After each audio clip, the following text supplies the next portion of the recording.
Entonces el carcelero los sacó y les dijo: Señores, ¿qué debo hacer para ser salvo? Ellos le dijeron: Cree en el Señor Jesucristo y serás salvo tú y toda tu casa. Y le hablaron la palabra del Señor a él y a todos los que estaban en su casa. Este es el pastor Alan Rodríguez de la iglesia Fuente de Vida en Ciudad Colón, San José, Costa Rica. Esperamos que seas bendecido por esta palabra.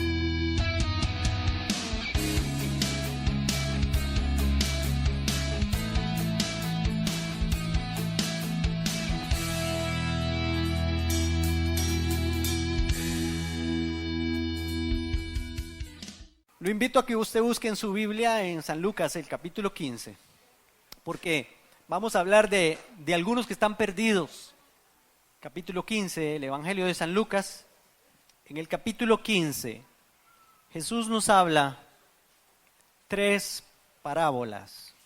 Algunos dicen que es una sola parábola, pero no, una parábola es una narración de una historia para ilustrar algo. Entonces hay 3 parábolas, aquí 3 historias que Jesús narra o cuenta para que sus oyentes, poder ilustrarle a sus oyentes el reino de Dios y el Dios del reino, los pensamientos, los sentimientos, el deseo del reino, del rey, del Padre Celestial. Entonces, si ustedes lo ven en el capítulo 15, versículo 1, se encuentra la famosa parábola de la oveja perdida. Todos hemos oído la historia de la oveja perdida. No hay necesidad de leerla completa, porque no la vamos a leer completa, no nos vamos a enfocar en ella. Pero después de que dice que sí quiero que noten el versículo 1 y versículo 2, que dice que se le acercaron a Jesús todos los publicanos y pecadores. Publicanos y pecadores. Los publicanos eran los cobradores de impuestos, considerados personas traidoras, pecadores, porque eran personas que vivían metidos haciendo fiestas y celebraciones con prostitutas, con etcétera. Y los pecadores, pues esas personas que estaban siempre en esa vida. Y hay otro tipo de persona ahí. Dice el versículo 2, y los fariseos y los escribas murmuraban diciendo, recibe pecadores y come con ellos. Entonces va dirigido a esos 2 tipos de personas, los que supuestamente están muy perdidos y los otros que eran los religiosos de la época, escribas y fariseos, que supuestamente estaban muy bien con Dios, ¿verdad? Ahora, ahí después de esta parábola, la oveja perdida, que les decía que Jesús narra la historia de aquel hombre que era pastor y que tenía 100 ovejas, que se le pierde una y cuando se da cuenta que se le pierde, deja aquellas 99 en el desierto, dice, y se va a buscar la que estaba perdida. Cuando la encuentra se llena de gozo y regocijo y se va para donde sus amigos y los reúne a todos, a sus vecinos y les dice: necesito que celebremos porque tenía una oveja que se me había perdido, pero ahora la he encontrado. Y termina el versículo 7 diciendo que así dice Jesús, habrá más gozo en el cielo por un pecador que se arrepiente, y me gusta cómo lo dice y las otras parábolas, pecador que se arrepiente, que por 99 justos que no necesitan arrepentimiento. Pero note que dice pecador que se arrepiente. Bueno, vamos a la otra parábola, la parábola de la moneda perdida, el versículo 8, y en esta es la que nos vamos a centrar. Entonces no voy a comentar todavía nada de ella porque vamos a leerla, leámosla de una vez. Dice: ¿o qué mujer que tiene 10 dracmas, si se pierde una dracma? Voy a explicarles que una dracma es una moneda. Dice, no enciende la lámpara, barre la casa y busca con diligencia hasta encontrarla, y cuando la encuentra reúne a sus amigas y vecinas y les dice, gozaos conmigo, porque he encontrado la dracma que había perdido. Así os digo que hay gozo delante de los ángeles de Dios por un pecador, otra vez, que se arrepiente. Hay gozo delante de los ángeles de Dios por un pecador que se arrepiente.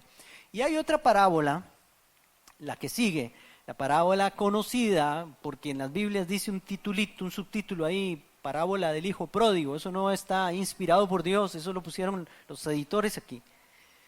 Creo que en algún momento que yo he predicado acerca de esta parábola les he dicho, para mí esta parábola habla de más del padre que de los hijos, del padre amoroso. Esta es la parábola del padre amoroso, que tenía 2 hijos. Uno se fue y despilfarró todo, y el otro se puso celoso, se quedó en su casa, vivía en su casa, trabajaba en la casa, era seguramente algún capataz de los jornaleros o qué sé yo. Se enoja cuando llega, acuérdense la historia, cuando llega el hijo que estaba perdido, él se enoja con el padre, le dice, ¿cómo es que tu hijo que botó toda la plata le estás haciendo una fiesta? Porque vino, que mi hijo estaba perdido, estaba muerto y ha resucitado, dice el padre, tenemos que celebrar. Y entonces en el versículo 28 del capítulo 15, se enojó y no quería entrar. Diga, no quería entrar. No quería entrar, ¿a dónde? A donde estaban haciendo fiesta, donde estaban regocijándose. Al final, en el versículo 32 dice, pero era necesario hacer fiesta y regocijarnos, porque este hermano estaba muerto, tu hermano estaba muerto y ha revivido, se había perdido y ha sido hallado.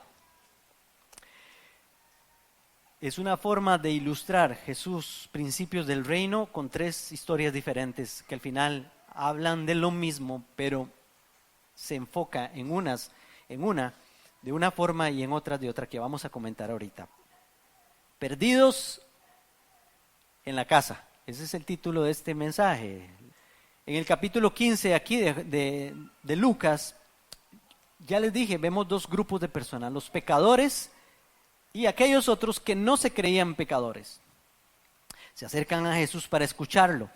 Y como es costumbre, Jesús saca de su tesoro que tenía él para enseñarles principios del reino.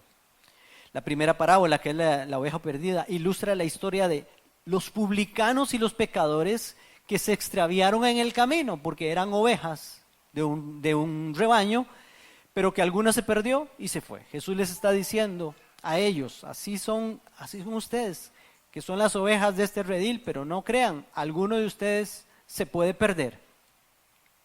Luego, en la segunda historia, la moneda perdida, ilustra la historia también de esos fariseos y escribas que se perdieron en su propia casa, porque vean que esta moneda, este dracma, se perdió en la casa de esta mujer. No tuvo ni siquiera que salir de la casa para que se le perdiera, adentro de la casa se perdió. Y como hablábamos, la tercera es la historia del padre amoroso que tenía 2 hijos, y en esa historia abarca las 2 partes, abarca la parte de cualquier pecador que se pierde afuera, o como uno de estos fariseos que se perdieron adentro de la casa, abarca los 2. Jesús está diciendo, miren, ya dejen de estarse criticando los unos a los otros. Unos son como el hijo pródigo que se perdió botándolo todo entre prostitutas y qué sé yo, en fiesta, y otros son como el hijo de la casa que aún en la casa no quiere entrar en la fiesta para celebrar. ¿Usted sabe lo que es quedarse afuera de la fiesta? Solo por actitudes de uno, creyendo uno estar dentro de la casa o siendo parte de los de la casa. Este muchacho no quería entrar. Entonces, tan significativo, yo digo que si hay 2 hijos aquí, son 2 hijos pródigos. Uno que se fue lejos, pero el otro que se quedó en la casa, que también se le enfrentaba a su papá. Dice que en el versículo 25, que el hijo mayor estaba en el campo y al regresar cerca ya de la casa oyó la música y las danzas, y llamando a uno de los criados le preguntó qué era aquello, y el criado le dijo, tu hermano ha regresado y tu padre ha hecho matar el becerro gordo por haberlo recibido bueno y sano. Entonces se enojó porque el papá había perdonado al hijo. Se enojó y no quería dejarlo, no quería entrar. Salió por tanto su padre y le rogaba que entrara. Pero él le respondió al padre, tantos años hace que te sirvo, no habiéndote desobedecido jamás, y nunca me has dado ni un cabrito para gozarme con mis amigos. Y vino este hijo tuyo que ha consumido sus bienes con rameras, y has hecho matar para él el becerro gordo. ¿Se da cuenta de la actitud de este otro? Es una mala actitud también. Entonces, este ilustra a ese hijo que está en la casa, pero que puede ser que se quede afuera de la fiesta, que puede ser que se quede afuera de la celebración y que no participe como debiera participar por estar en la casa de la salvación. Bueno, lo primero que vemos en esta parábola es que a diferencia de las otras, Dios la compara, estamos hablando de la parábola de la moneda perdida, la compara con Dios se compara aquí con una mujer. Es importante ver eso. En una se comparó con un pastor que fue a traer la oveja, en otra con un padre, y aquí se pone Dios como una mujer. En la parábola está ilustrando a una mujer que se le perdió la moneda. Dios no tiene problemas con esas cosas, y ustedes saben que para Dios son importantísimas las mujeres como los hombres. En el Evangelio Dios no hace diferencia entre mujer y hombre, eso dice Gálatas capítulo 4. No hay diferencia, esclavo ni libre, mujer o hombre. De hecho, aquí se pone él como una mujer, como haciendo alusión a una mujer que pierde en su casa una moneda. Seguramente todas las mujeres que estaban ahí escuchando la parábola de Jesús, seguro se les prendió el bombillo y dice, uy, oiga, está hablando de una mujer. Y se identificaron inmediatamente con aquella parábola. Porque el quehacer de la mujer era en su casa, aunque no solo eso, vemos por ejemplo la mujer de Proverbios capítulo 31, que es una mujer de negocios, una mujer que invierte, una mujer que aunque tiene a su esposo, una mujer trabajadora, una mujer que llevaba el sustento a su casa, no solo trabajaba de ama de casa, hacía otro montón de cosas más. Era una mujer, las mujeres esas, que ahora le llaman mujeres modernas porque trabajan y no solo en la casa, no, eso existe desde siempre. Era una mujer emprendedora, eso era la mujer de Proverbios, y esta mujer también, seguramente, porque tenía 10 moneditas, y esos dracmas equivalían casi que al salario de un día de trabajo. Imagínense, tenía más o menos el salario de 10 días de trabajo. No sé, si decimos que alguien gana 30,000 colones por día, imagínense, 300,000 colones. Se le perdieron de esos 300,000 colones, 30,000 colones. Valía la pena ponerse a buscar aquello. Había trabajado un día entero para ganarse eso. No era solo una ama de casa, sino que era también una mujer administradora. Y Jesús no tiene ningún problema para decir que así es Dios, como una mujer que se le pierde algo. Sabemos que para Dios las mujeres son tan importantes. Vemos a tantas mujeres trabajando para Jesús, que suplían incluso para el ministerio de Jesús económicamente. Vemos que hay mujeres muy importantes en la Biblia. Ahora las mujeres de la iglesia están trayéndole en sus reuniones de mujeres el ejemplo de otras mujeres significativas, como ¿cuál fue la primera que compartieron? Rahab. Ya vieron la gran importancia a Rahab, y ya vieron también la otra, a Rode, y ahora van a seguir con Esther, y ahí sigue la lista de mujeres. Dorcas, se me escapó Dorcas, ¿verdad? Y bueno, esa era una mujer emprendedora, hacía vestidos, trabajaba en costura para ganarse la platita, etcétera. No solo era una mujer que estaba en su casa. Bueno, para Dios es importante la mujer, y no es que los hombres necesitamos a las mujeres, como oí por ahí, qué feo suena eso, ¿eh? Los hombres necesitamos a las mujeres para que trabajen en el evangelio. No, que el caso que el evangelio es un trabajo solo de hombres. Dios necesita a las mujeres y necesita a los hombres. Y yo me atrevo a decir que trabajan más las mujeres para el reino de los cielos que los hombres. ¿Cuántas dicen amén? Porque se quedan calladas. Trabajan más las mujeres, oran más las mujeres, trabajan más las mujeres, son más emprendedoras en el reino de los cielos, sirven más las mujeres que los hombres. yo se lo digo, yo sé por qué se lo digo. Entonces Dios, y lo vemos en la Biblia misma, usted lo puede ver ahí, a Dios no le importó decir, mire, yo soy como una mujer que perdió tal y tal cosa, no hay ningún problema. Dios le agrada que las mujeres se paren en un púlpito a predicar, porque Dios llamó a las mujeres a predicar también. El que tiene que quedarse callada. Por cuestiones culturales, que cuando lleguemos a 1 Corintios, en el capítulo 11 y en otros pasajes de la Biblia, vemos que se le prohibía a la mujer enseñar. Eso ya es la cultura, que hay que tomar en cuenta esos aspectos históricos y culturales, y no podemos imponérselos en este tiempo a todo el mundo y en toda situación. Porque vemos también que se habla de los esclavos, por ejemplo. Voy a poner el ejemplo de los esclavos en el Nuevo Testamento. Estuve oyendo o leyendo acerca de la iglesia de Corinto o de la ciudad de Corinto, que en Corinto, en el tiempo del apóstol Pablo, vivían más o menos 1 millón de personas en Corinto, de los cuales más o menos 400,000 eran esclavos. La esclavitud era normal en ese tiempo. Pablo le habla a los esclavos que sean obedientes a sus amos, etc. Tenemos, por ejemplo, a Onésimo, que era un esclavo de Filemón. Pero cuando llegamos a esas partes de esclavos, no podemos ya imponerlo eso a nosotros o decir, mire, la esclavitud es bíblica, busquémonos un esclavo, una esclava. Y no, eso fue en aquel tiempo y en aquella cultura. No todas las cosas que aparecen en la Biblia podemos aplicarlas a este tiempo porque no son parte de esta cultura. Igual que el asunto de que si la mujer predica o no predica. No. ¿Ustedes creen que Dios va a estar diciendo, no, yo no quiero que prediquen las mujeres? No. Si la primera que salió a predicar que Jesús había resucitado fue María Magdalena. Y aquella mujer samaritana, después de que tuvo un encuentro con Jesús, no salió en carrera para Samaria a avisarle a todos que había conocido al Mesías y se convirtieron por una mujer que fue a predicarles. Si la mujer no tuviera que predicar, entonces... no sé, esto sería como, no sé, raro. Pero es que algunos hombres celosos seguramente y machistas no quieren que las mujeres prediquen.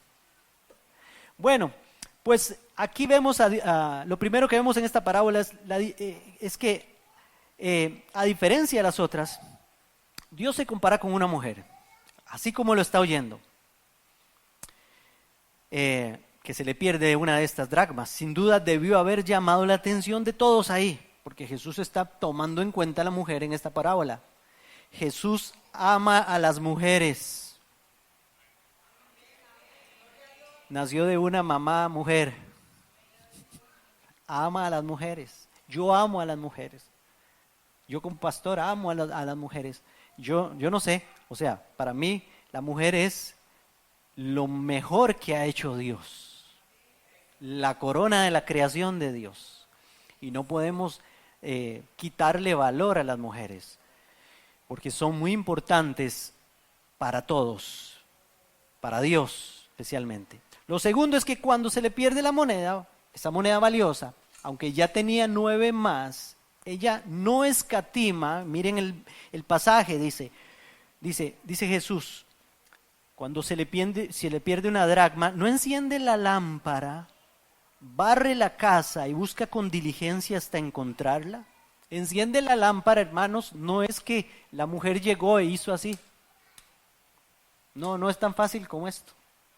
No, en ese tiempo no había corriente eléctrica. Las lámparas eran unas lamparitas así de barro que se les echaba aceite. Ese era el combustible y había que prenderla. El combustible, que era aceite de oliva, seguramente era muy caro, y entonces las casas que eran muy cerradas eran oscuras por dentro. Si se perdía algo había que prender la lámpara, pero había que prenderla, buscar lo que se perdió y volver a apagarla, porque no era como que usted haga así, nada más, y que ahora tenemos bombillos de LED como este, que son muy económicos, etcétera. No. En la Biblia, Dios compara el aceite con el Espíritu Santo. La Biblia compara el aceite con el Espíritu Santo y la luz con la palabra de Dios. Pues eso es lo que hace Dios con nosotros. Dios no escatima encender la luz del Evangelio. Habla esto del interés que tiene el Señor en enviar al Espíritu Santo para que nos alumbre con la luz de la palabra de Dios. Esta parábola nos enseña eso. Jesús está diciendo, Dios vino a este mundo a encender la lámpara. El Espíritu Santo es ese combustible que usa Dios para que esa lámpara esté encendida, para que esa luz esté encendida y encontremos lo que se había perdido. Dios envió al Espíritu Santo para que convenza al mundo de pecado, justicia y juicio, para que venga a alumbrar a aquellos que están perdidos. Aquí hay una moneda perdida, pero no está perdida en el mundo, está perdida en la propia casa, como los fariseos y los escribas. Ahora, es muy feo comparar a la iglesia de Cristo con los fariseos y los escribas, pero hermanos, yo estoy muy preocupado. Porque me imagino que toda la vida ha pasado, pero Jesús le está hablando a la casa de Israel. Y les está diciendo, no crean que solo los que se van al mundial a gastar las cosas en rameras o con rameras están perdidos.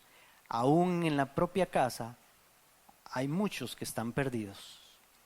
No crean que por venir a la iglesia se van a salvar. Y esto es lo tercero que vemos aquí. Jesús habla de que esta mujer barre la casa hasta encontrar. Hace un esfuerzo de barrer rincones con la lámpara encendida hasta encontrar esas monedas perdidas. Y eso es lo que hace el Señor.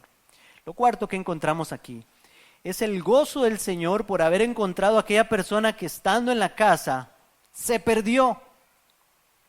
Y eso es lo que les digo yo cada día. Mire, yo digo, Señor, a mí me duele mucho y se los he dicho muchas veces, qué terrible llegar que usted o venga Cristo por nosotros y muchos se queden aquí porque no se convirtieron nunca, porque nunca nacieron de nuevo, pero vinieron a la iglesia toda la vida, o que usted se muera y se despierte en un lugar donde usted no quiere estar,